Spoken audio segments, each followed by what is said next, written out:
Okay. How my voice is audible is important, then we go ahead.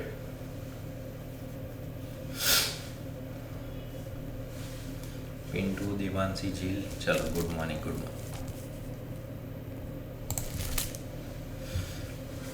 Chalo, तो dear students, without wasting time, we start with our second subpart.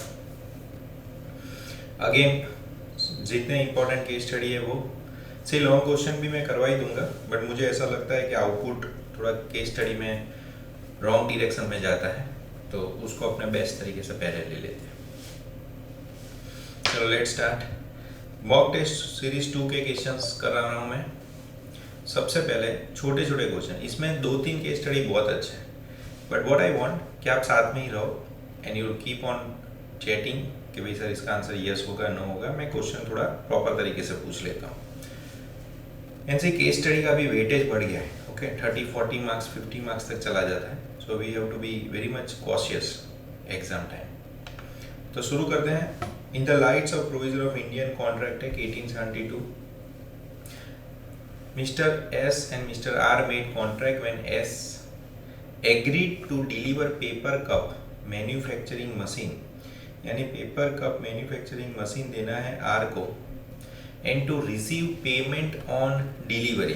जब आप ऐसे word use किए हैं payment on delivery, यानी COD cash on delivery, कि भाई मैं जब आपको सामान दूं तब मुझे पैसे मिल जाने चाहिए, ऐसा म्यूचुअली डिसाइड किया है. ऑन द डिलीवरी डेट क्या देखा कि mister R did not pay the agreed price. Mister R did not pay the agreed price, उसने पैसे नहीं दिए डेट ऑफ डिलीवरी. तो वो आपको पूछ रहा है decide whether S is bound to fulfil his promise, यानी क्या आपको गुड्स देने ज़रूरी है अगर वो आपको पैसे नहीं देता है तो, या आप नहीं दोगे तो चलेगा. मेरा क्वेश्चन ऐसा है कि we are suppose to give goods और not, so your answer is yes और नॉट. Not bound. चलो, no no no, very good. Okay, so this is dear students your correct answer, not bound. Reciprocal promise एक answer लिखा था. Performance of contract में आमने सामने की जो बात हुई है तो वो आमने सामने आपको फुलफिल करना पड़ता है, अगर नहीं हुआ तो हम गुड्स देंगे नहीं. Very good. Next is related to consideration, जो मैं पढ़ाता हूँ बोलता हूँ कि भाई ये बार बार पूछते रहते हैं. Mister Y has given a loan to mister G for 30 lakhs, आपने लोन दिए. Mister G defaulted the loan on the due date, उसने पैसे नहीं दिए, and the debt become time barred. I hope you remember time barred provision, बहुत बार class में discuss करते थे कि भाई आपको पैसे नहीं मिल रहे और उस चीज़ को 3 साल हो गए. 3 साल हो गए तो अब तो बेड डेट है मान लो.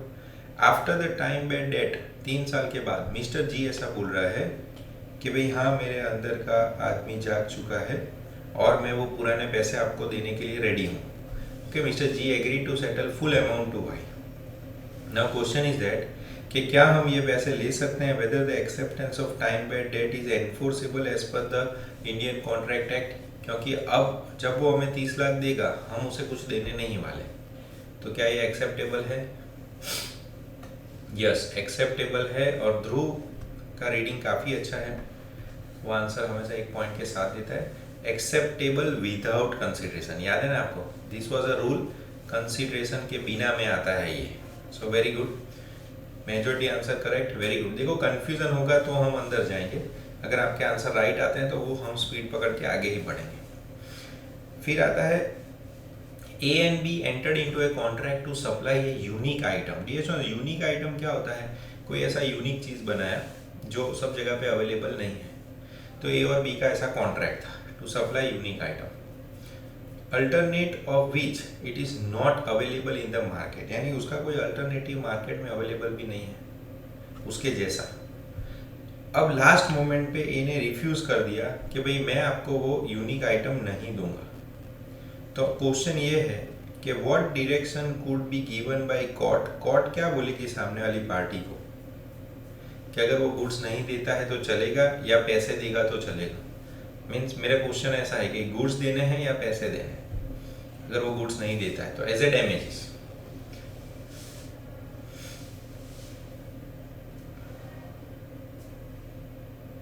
Can rescind the contract. Okay, rescind तो होगा ही, रिसाइन की बात नहीं है, कोर्ट उसको ब्रीच में क्या बोलेगी। देखो एक ये भी चीज समझो, sometimes your answer is correct but उसने पूछा कुछ अलग है।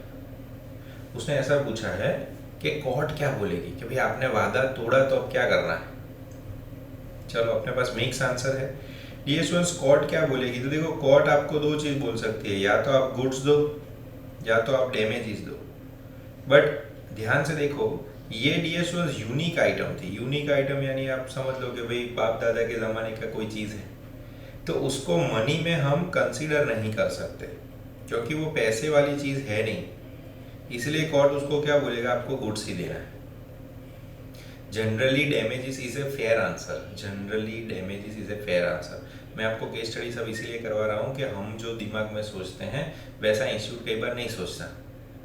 तो जनरली दोनों आंसर राइट होता है, गुड्स देना पड़ेगा सर, डैमेजेस भी मांग सकते हैं। बट जब आप बोल रहे हो कि मार्केट में इसका अल्टरनेटिव अवेलेबल ही नहीं है, तो फिर आप डैमेजेस का या मनी का कैलकुलेशन करना बहुत डिफिकल्ट हो जाएगा। ओके, लेट्स सी इसका आंसर किस तरह से दिया है। Third, now in this case there is a breach of contract of unique item, so monetary damages are not adequate remedy। इसमें monetary damages चलेंगे नहीं। आप बोलोगे मुझे तो भाई वो चीज़ ही चाहिए, यूनिक आइटम ही चाहिए। तो इन सच ए केस कोर्ट आपको ऑर्डर करेगा स्पेसिफिक परफॉर्मेंस। ये सबसे बेस्ट आंसर होता। किसी का आया नहीं बट ठीक है, स्पेसिफिक परफॉर्मेंस के भाई यही काम करके दो। बराबर, बाहुबली का हीरो चेंज हो गया तो दूसरा हीरो नहीं चलता है। Specific, unique and direct the party to breach to carry out his promise. उसने जो वादा किया है निभाओ। इन दिस केस कोर्ट ऐसा बोल सकता है कि भाई आपको सप्लाई करना है आइटम, वही यूनिक आइटम, बराबर, उसको पैसे से कॉम्पनसेट मत करो क्योंकि वो पैसे से कॉम्पनसेट ऐसा है नहीं।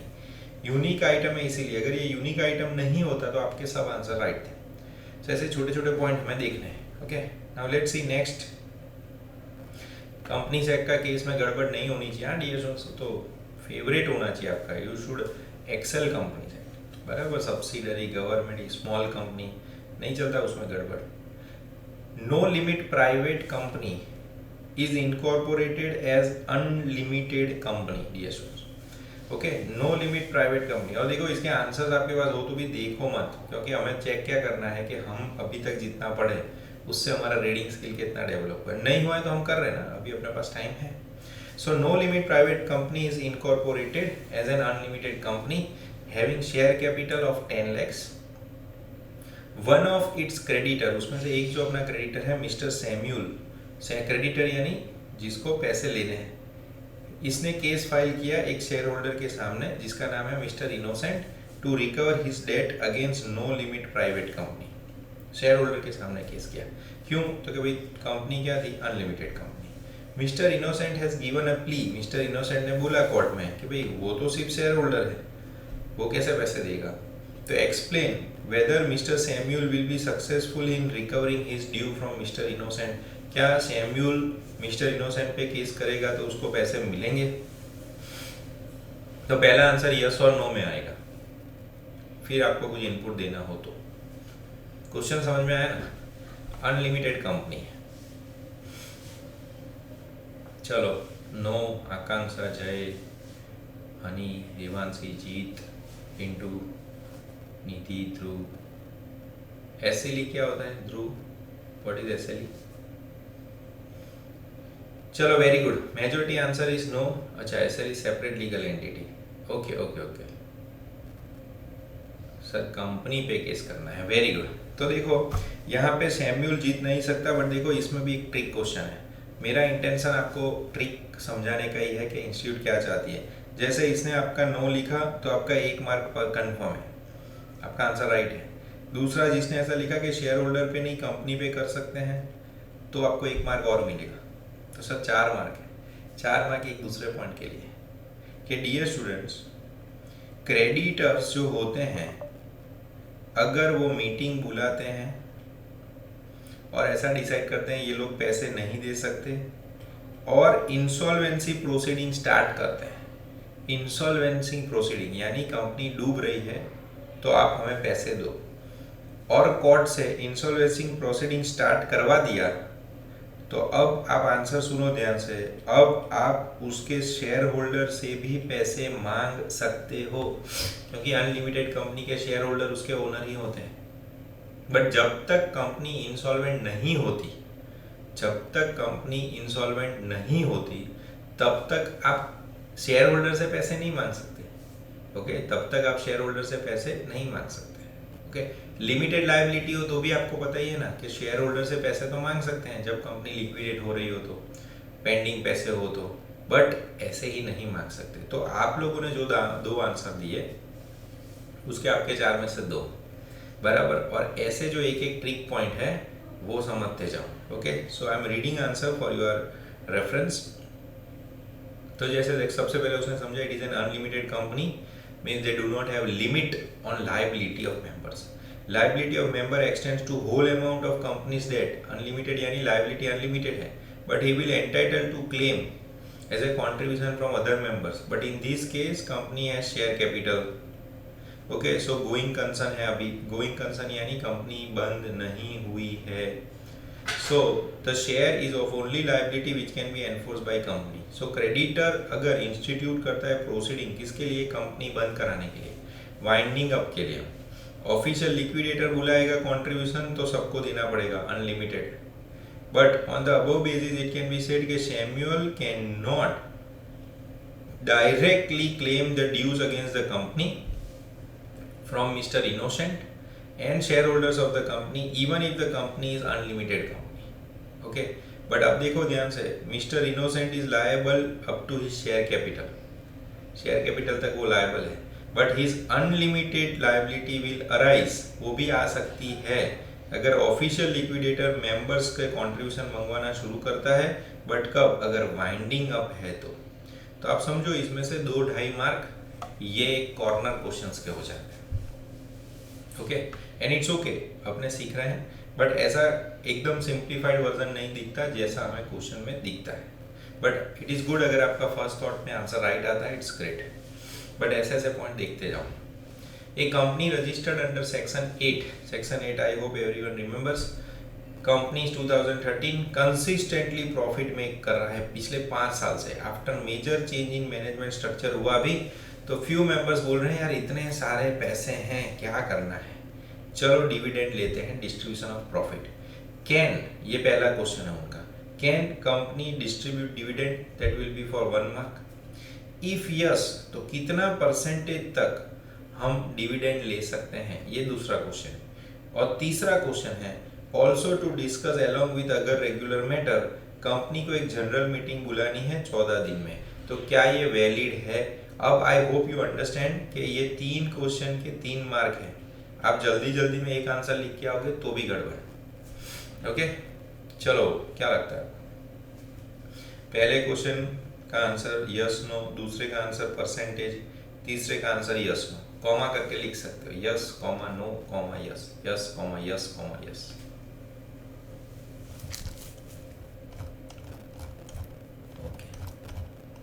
No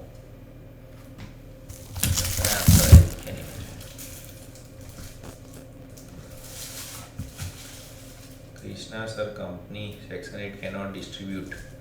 No, no, yes. No, no and yes. Very good. तो सेक्शन 8 कंपनी तो डिविडेंड नहीं दे सकती, सही जवाब।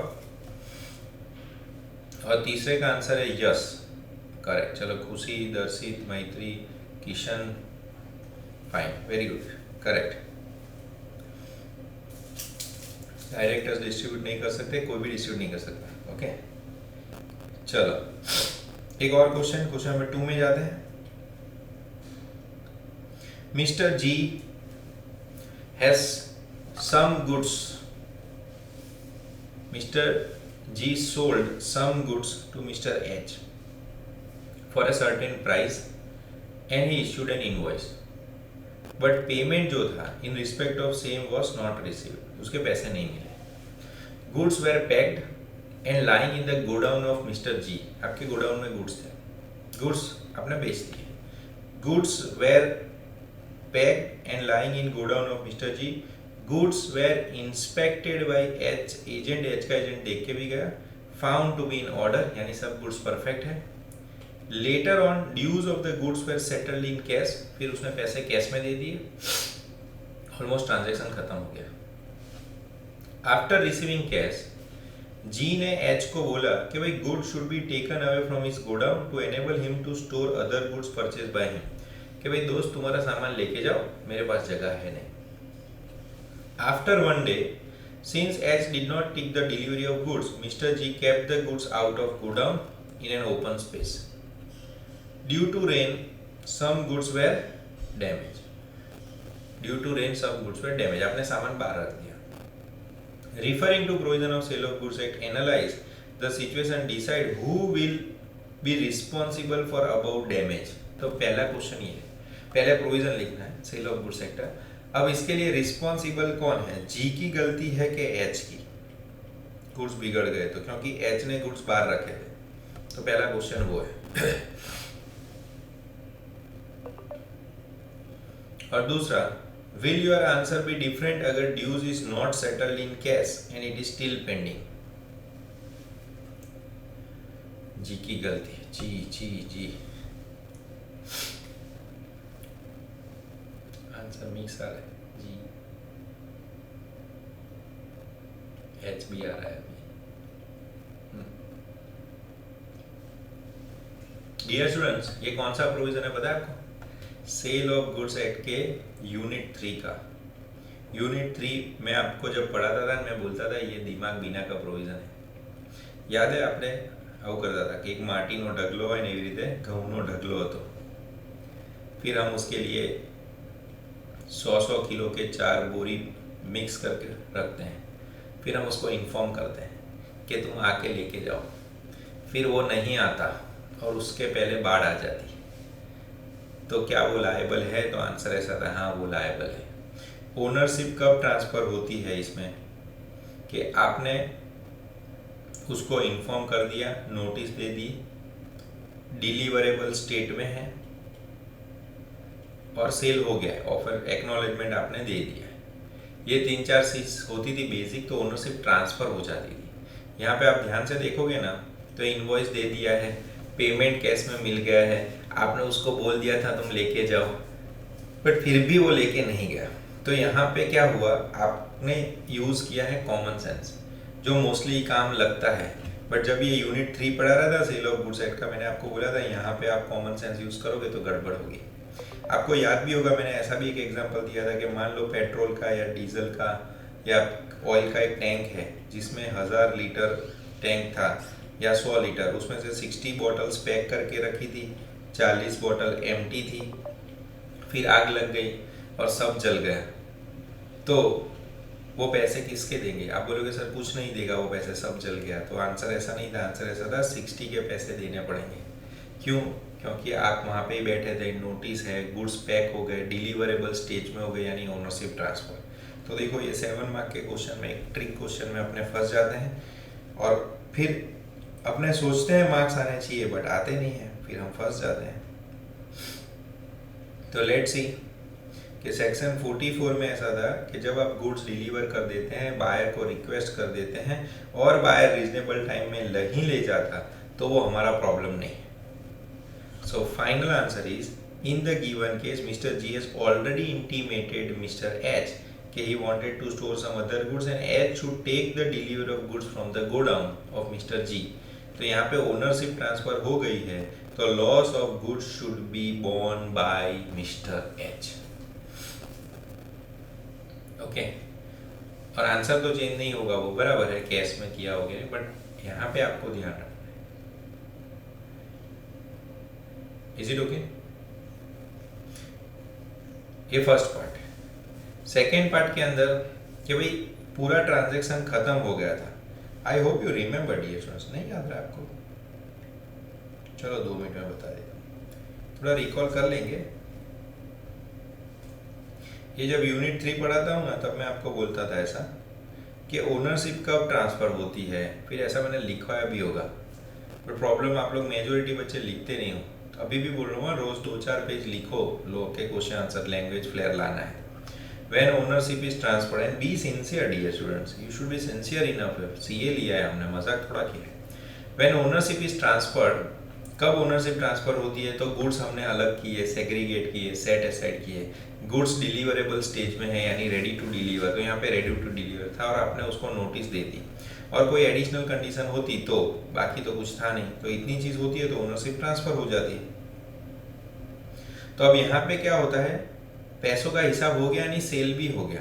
तो एक और पॉइंट था यहाँ पे कि सर अगर पैसे नहीं मिले हैं तो डियर स्टूडेंट्स, पैसे नहीं मिले हैं तो ट्रांजैक्शन तो पेंडिंग है, ट्रांजैक्शन कंप्लीट हुआ ही नहीं। तो सेकेंड केस में price would not have been settled in cash and some amount is pending, then हम अभी भी क्या है, अनपेड सेलर। तो हम अभी भी अनपेड सेलर है, तो we have so many rights कि भाई हम गुड्स अपने पास ही रख लेंगे, यानी राइट ऑफ लियल, हम उसे गुड्स देंगे ही नहीं।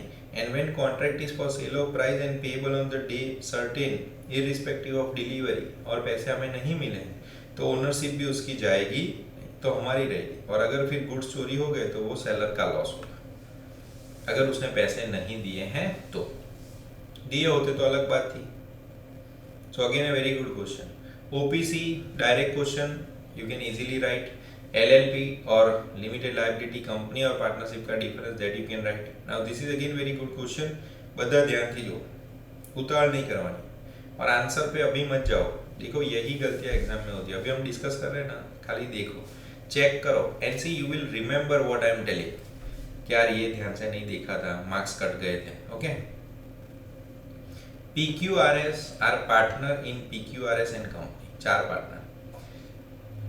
A partnership firm which is dealing with washing machines, trading of washing machines of various brand। ध्यान से देखो, पार्टनरशिप का है।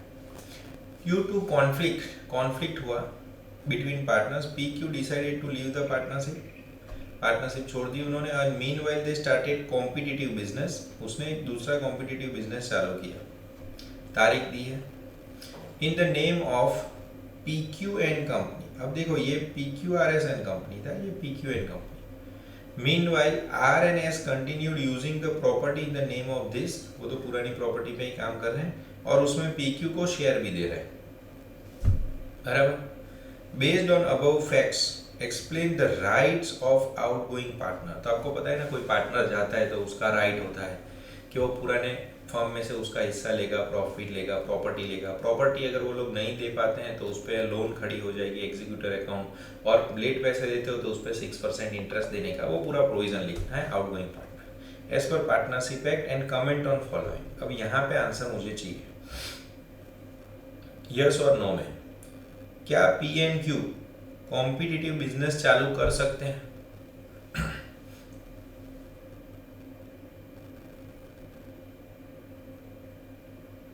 इसका आंसर यस और नो में।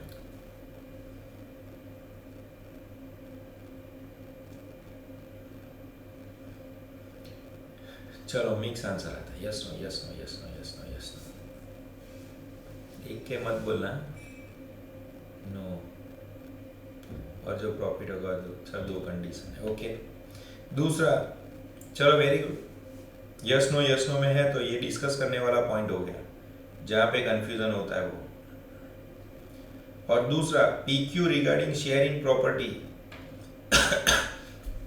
क्या PQRS में प्रॉपर्टी में P और Q को उनका हिस्सा मिलेगा कि नहीं मिलेगा?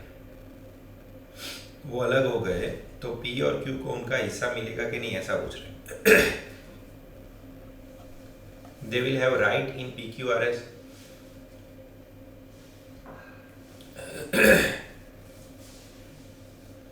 चलो किशन नो एंड यस, नीति निशा यस। इसमें तो यस है, इसमें मुझे लगता है कुछ डाउट नहीं है लोगों को। यस, यहाँ पे majority right. And see here your answer goes right. That is good thing कि ऐसा नहीं है कि लॉ में गड़बड़ है, आंसर याद है बट परफेक्शन से बहुत दूर हो। अब देखो इसमें आपको काफ़ी बच्चों को नो लगा, सर क्यों? क्योंकि आप कॉम्पिटिंग बिजनेस नहीं कर सकते, ऐसा रूल नहीं है DSO, ऐसा प्रोविज़न ही नहीं है कि आप नहीं कर सकते। हमें ऐसा लग जाता है कि नहीं कर सकते क्योंकि कोई करेगा तो आप उसे रोक सकते थे, बट प्रोविजन ऐसा है नहीं कि आप नहीं कर सकते। Let's see, outgoing partner competing business कर सकता है कि नहीं? तो क्या आउटगोइंग में कैरी कॉम्पिटिंग बिजनेस? वो कर सकता है अगर वो चाहे तो, और एडवर्टाइजमेंट भी कर सकता है, बट उसे ध्यान क्या रखना है कि उसको पुरानी फर्म का नाम यूज नहीं करने का, उसको ऐसा नहीं बताने का कि मैं पुराने फर्म में अभी भी पार्टनर हूँ, और उसके पुरानी फर्म के कस्टमर लेने के नहीं, उसको पुरानी फर्म के कस्टमर लेने के नहीं। बाकी कर तो सकते हो, मना नहीं किया है। Okay, so although the provision impose some restriction on outgoing partner, but effectively आप बिजनेस कर सकते हो अगर आप चाहो तो। However partner may agree with partner on ceasing to be so, but mutually अगर उन्होंने ऐसा बोला है कि नहीं भाई आप नहीं कर सकते कॉम्पिटिंग बिजनेस, तो फिर नहीं कर सकते। Then he will not able to carry on the business in specified limit, specified local limit, अगर उन्होंने पहले से डिसाइड किया हुआ है तो। Such an agreement will not be restraint of trade if restraint is reasonable. And from above, हमारा answer ऐसा है कि you can start competitive business after above conditions are fulfilled. ये fulfill करते हो तो कोई प्रॉब्लम नहीं है। और आपका जो दूसरा आंसर था उसमें आपको प्रॉपर्टी का शेयर तो मिलेगा, वो आपका आंसर एकदम सही है। ओके, चलो गुड। स्मॉल कंपनी तो इंस्टीट्यूट का फेवरेट चल रहा है अभी। Let's see, MNP Private Limited is a company registered under Companies Act 2013, paid up share capital 5 crore and turnover is 35 crore. Explain the meaning of small company, तो आपको small company का पूरा provision समझा देने का। And examine following, तो whether MNP Private Limited can avail the status of small company, इसका answer आपको देना yes no।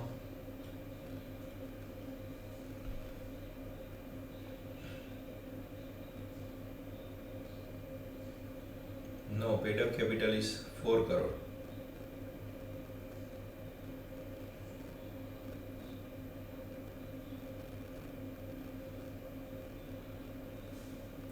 बराबर। दूसरा, will your answer be different if turnover is 45 crore?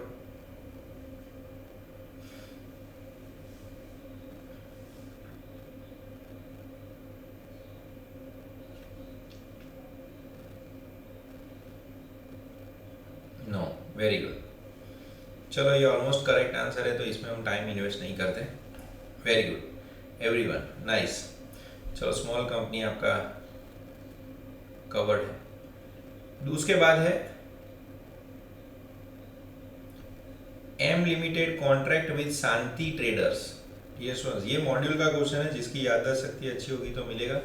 M limited contract with Shanti traders to deliver a machinery on 30 June, जिसकी value थी 11.5 lakhs, but due to labour strike M limited could not manufacture and deliver machine to Shanti traders.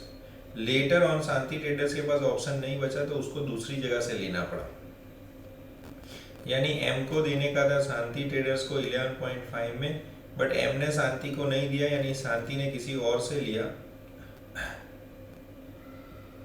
बराबर, कितने में? 12.75 में। Okay, so due to this Shanti trader was prevented from performing contract and it had made Zenith Trader at the time of contract with M, which was compelled to pay compensation for breach of contract. तो आपको advice पूछ रहे हैं कि भाई शांति trader को amount of compensation कितना मिलना चाहिए, यानी शांति ट्रेडर एम से कितना कॉम्पनसेशन मांग सकता है। ये मॉड्यूल का ही क्वेश्चन है, खाली उसने मॉडिफिकेशन किया है।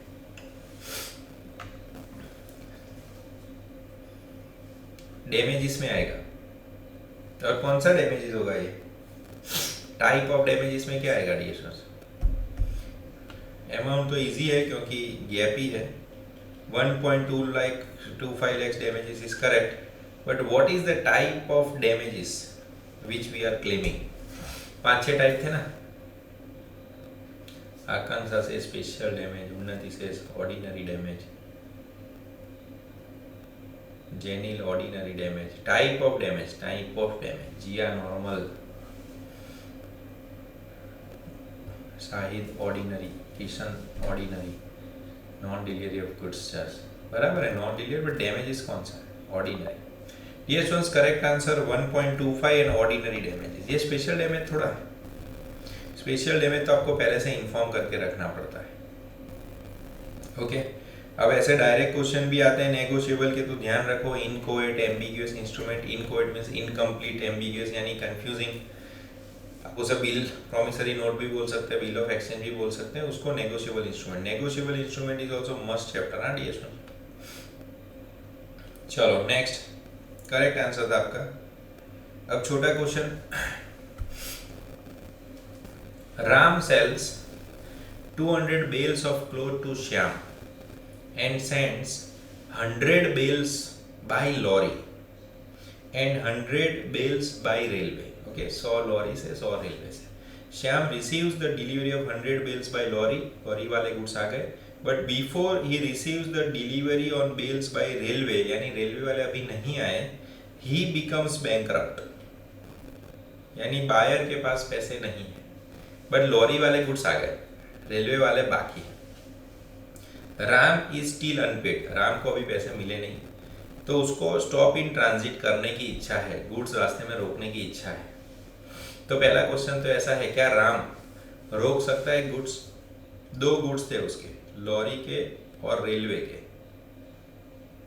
तो क्या यस आएगा? किस में यस आएगा? दोनों में यस आएगा? तो जल्दी नहीं, थोड़ा सोचो तो सही। दोनों में यस नहीं आएगा डियर स्टूडेंट्स। लॉरी वाले गुड्स तो उसको मिल गए ना, पोजेशन चला गया, फिर स्टॉपेज इन ट्रांजिट नहीं कर सकते। सिर्फ रेलवे वाले में आप स्टॉपेज इन ट्रांजिट कर सकते, जो रास्तों में रोके हैं वो, रेलवे वाले में। ओके, तो दैट इज फर्स्ट आंसर, वो अनपेड सेलर है इसलिए। दूसरा क्वेश्चन ऐसा है कि ऑफिशियल रिसीवर जो है श्याम, श्याम जो इंसॉल्वेंट हो गया है, श्याम जो नादार થઈ ગયો છે, उसके पास पैसे नहीं है, तो उसके ऑफिशियल लिक्विडेटर यानी उसके जो कोर्ट के आदमी हैं वो आपको बोल रहे हैं कि भाई मुझे decide with reference they are claiming the goods, यानी क्वेश्चन ऐसा है कि श्याम इंसॉल्वेंट हो गया, तो उसके बिहाफ पे जो ऑफिशियल लिक्विडेटर है यानी कोर्ट के आदमी, वो ऐसा बोल रहे हैं आपको कि ये रेलवे वाले गुड्स मुझे दे दो, रेलवे वाले गुड्स में हमारी ओनरशिप आ गई है, तो आप मुझे गुड्स दे दो। तो इसका आंसर क्या आएगा, यस के नो?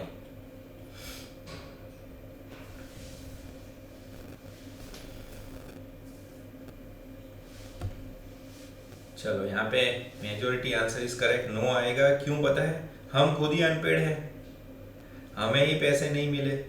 राम बोलेगा मैं पागल हूँ क्या, मैं क्यों दूँ आपको गुड्स, मुझे मेरे पैसे नहीं मिले, मैं क्यों दूँ गुड्स, बराबर, मैं आपको गुड्स दूंगा नहीं। Let's read out the answer for more accurate reading. Fraud miss representation का डिफरेंस, डिफरेंस के मार्क्स तो जाना ही नीचे। ये आपका जो लॉस था 1.25 का,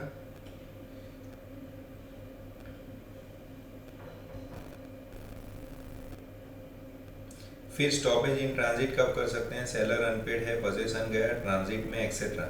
सो applying the provision given case Ram is still unpaid, he can stop the 100 bales of cloth sent by railway as goods are still in transit. Okay, अब छोटे छोटे क्वेश्चन हैं उसी के,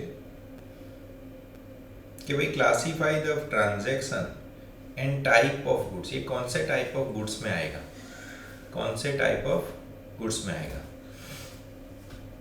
ओके, तो wholesaler of the cotton has 100 bales in godown, he agrees to sell 50 bales and these sales were selected and set aside, यानी इसको आपने अलग करके रखा था, तो इसको कौन से गुड्स बोलेंगे? 4-5 टाइप के गुड्स होते हैं ना, बेसिक, सिलेक्ट करके अलग करने का, यानी ascertained goods। Very good, correct answer, ascertained goods, very good, very good. दूसरा, A agrees to sell B 1 packet of sugar out of a lot of 100 packet.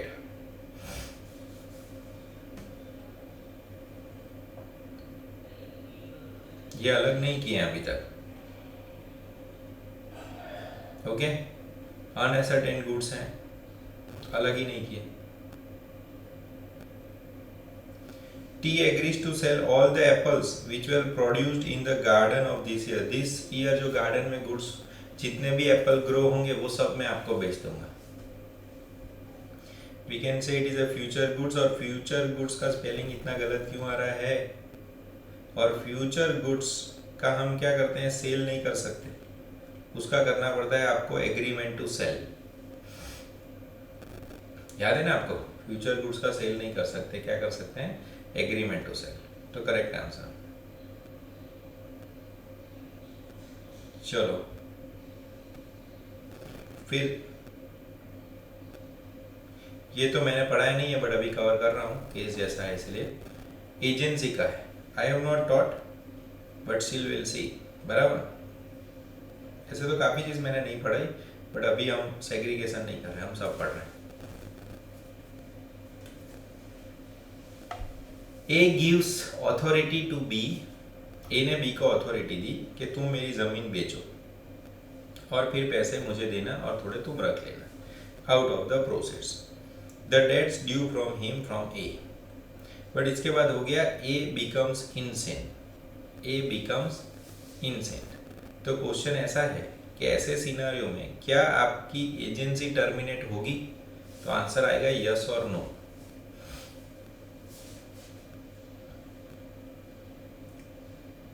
Yes yes yes no, yes no yes no. क्यों पागल हो गया? इसलिए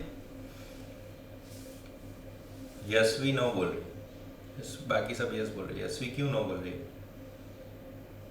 हर्षल क्यों no बोल रहे हो? ईशन मना कर रहा है, no sir, because agent interested in contract. Okay, पहले क्वेश्चन सबसे ध्यान से देखो, इतना जल्दी कर दो तुम लोग एग्जाम में। क्वेश्चन कैसा था, ए ने दी थी बी को अथॉरिटी कि तुम मेरे बिहार पे जमीन बेच के देना। पागल कौन हो गया, ए के बी?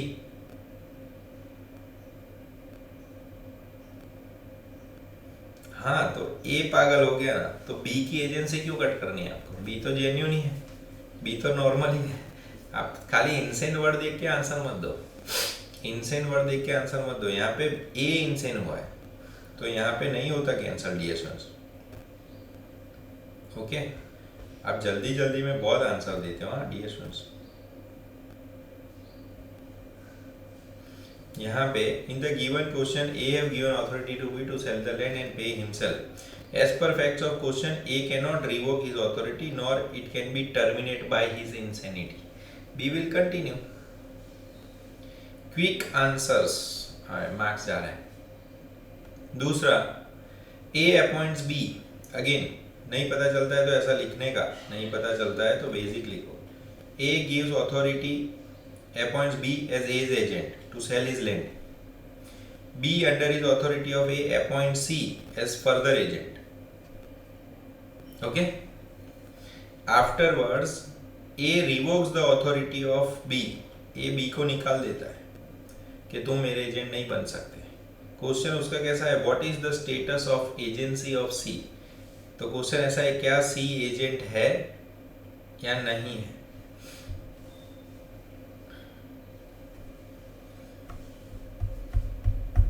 बोलो बोलो,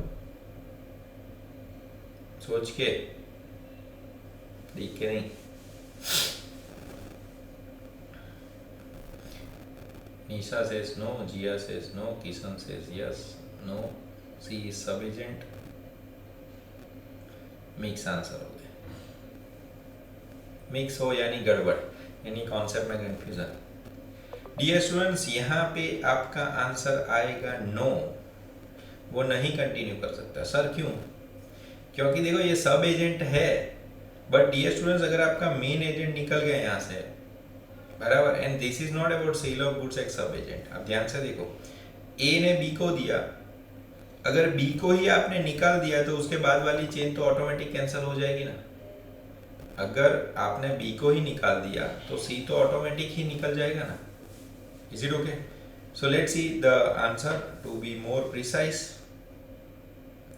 Section 210 says that termination of an authority of an agent causes the termination of authority of all sub-agent which is appointed by him. खत्म। Okay? So in this question, B is agent of A, C is agent of B, so C becomes sub-agent, correct.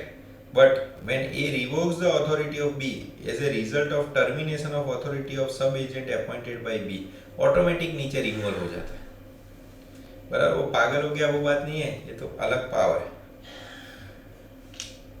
So it was a good question again. चलो next. Advik purchased a mobile from Bhanu. He issued a promissory note. वादा किया है पैसे देने का to Bhanu which is payable on demand, कि भाई जब मैं बोलूँ तब पैसे दे देना. कोई स्पेसिफिक डेट नहीं लिखी dear students. Okay, was mention on it.